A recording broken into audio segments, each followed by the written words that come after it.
Bienvenue dans le podcast de la Plume Libre. Vous allez prendre une grande inspiration. Et à l'expire, fermez les yeux. Sentez l'air frais qui rentre dans vos narines.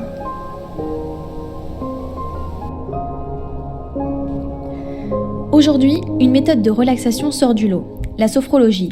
Elle fait de plus en plus son apparition en France. C'est une méthode psychocorporelle, c'est-à-dire qu'elle allie le physique, le mental et l'émotionnel. Elle est utilisée dans le milieu médical, en thérapie courte, en développement personnel et aussi comme un art de vivre, un peu comme le sport. Mais qui de mieux pour en parler que Félicia de Renoncourt, sophrologue à Perpignan. Elle permet d'apprendre à se détendre dans toutes les circonstances.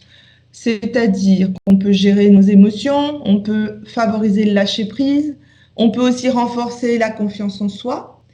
Et puis, ça aide aussi à vivre dans une harmonie plus forte.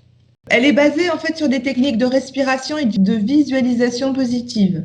C'est-à-dire, qu'on utilise chacun nos propres ressources pour accéder à un mieux-être psychique, psychologique.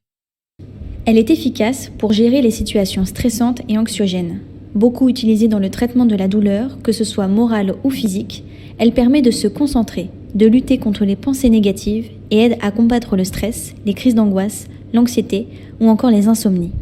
Beaucoup l'utilisent aussi dans le combat de certaines addictions, tabagisme, alcoolisme, troubles alimentaires. La sophrologie permet de prévoir les crises de spasmophilie ou d'asthme.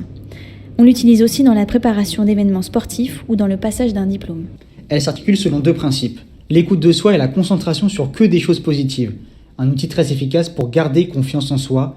La sophrologie correspond à l'association de différentes approches, l'hypnose, le yoga et la méditation.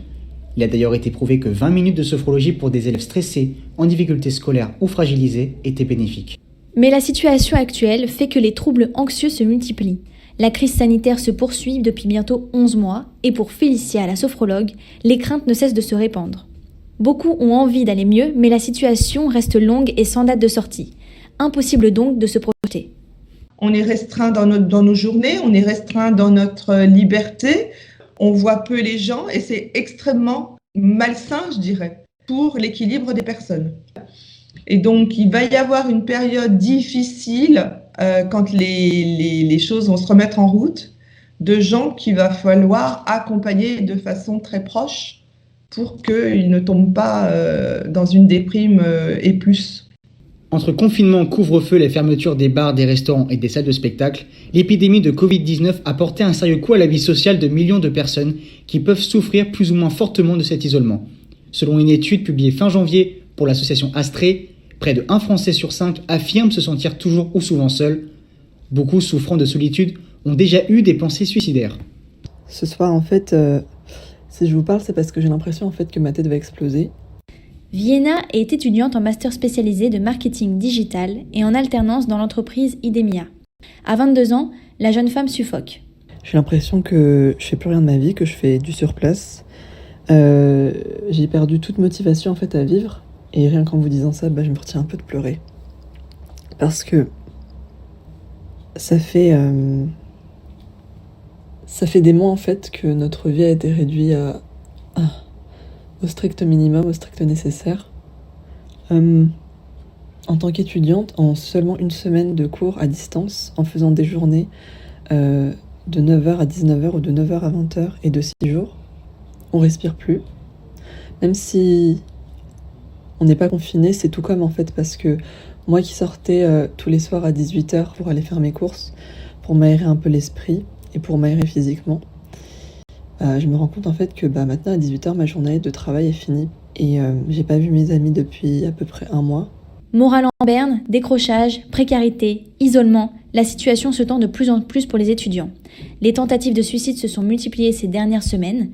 Rien que le 10 janvier dernier, un étudiant lyonnais s'est jeté par la fenêtre du 4e étage. Alors, en ces temps de déprime, certains cherchent le besoin de se relaxer et de penser à autre chose. Et la sophrologie semble être la meilleure technique contre ce fléau. Marie a 30 ans. Elle suit des séances de sophro depuis 7 mois. Sceptique au départ, elle a tenté l'expérience et en est devenue une véritable adepte. Au début, j'étais un petit peu sceptique parce que je connaissais pas, tout simplement. Donc j'y suis allée sur recommandation. Je me suis dit bon, on va tester. Et effectivement, petit à petit, ça m'a appris à avoir les outils pour me protéger ou pour être plus forte dans certaines situations qui auparavant me causaient un petit peu du stress. Et aujourd'hui, là, je consulte à peu près 1 à 2 fois par mois. Le résultat, c'est qu'aujourd'hui, je me sens plus apaisée et plus sûre de moi.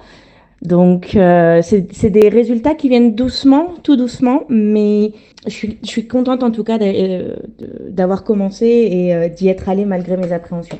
La plupart des exercices abordés durant les séances se concentrent sur la respiration et les outils liés à la psychologie positive. Mais aujourd'hui, la crise actuelle n'apporte que des ondes négatives. Dans son cabinet, Félicia a eu affaire à plusieurs patients craintifs de ce virus. J'ai eu quelques personnes qui sont venues justement pour de l'angoisse due à la Covid. Alors, ils n'ont pas eu la Covid. Par contre, ils ressentent l'angoisse de ne pas sortir, l'angoisse de moins voir leur famille, leurs amis. Et ça, c'est quelque chose qui pèse énormément sur leurs épaules. Donc là, on travaille sur le lâcher-prise. Pour pallier à cela, la sophrologue a des exercices spécifiques. Le premier va agir directement contre les pensées parasites. Premier exercice, c'est un exercice pour se libérer du stress, se libérer des angoisses. Donc là, on va travailler sur la respiration abdominale. Pourquoi ? Parce que quand on respire profondément et calmement, on a une ouverture de la cage thoracique qui favorise la libération des émotions.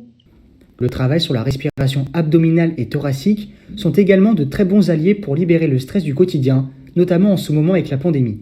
Ça va permettre là d'augmenter l'amplitude respiratoire au niveau pulmonaire, d'activer l'oxygénation de tous les organes, et en particulier celle du cerveau et du cœur quand on respire comme ça. On va mettre ses 2 mains sur le ventre. On va inspirer en gonflant le ventre, on bloque la respiration et on souffle doucement. Quand on inspire comme si on inspirait de l'énergie. Vous avez maintenant toutes les cartes en main pour réduire votre stress. Petit conseil avant de partir, dès que vous vous levez, faites des exercices de respiration, de relâchement musculaire et de visualisation positive pour diminuer toutes les tensions.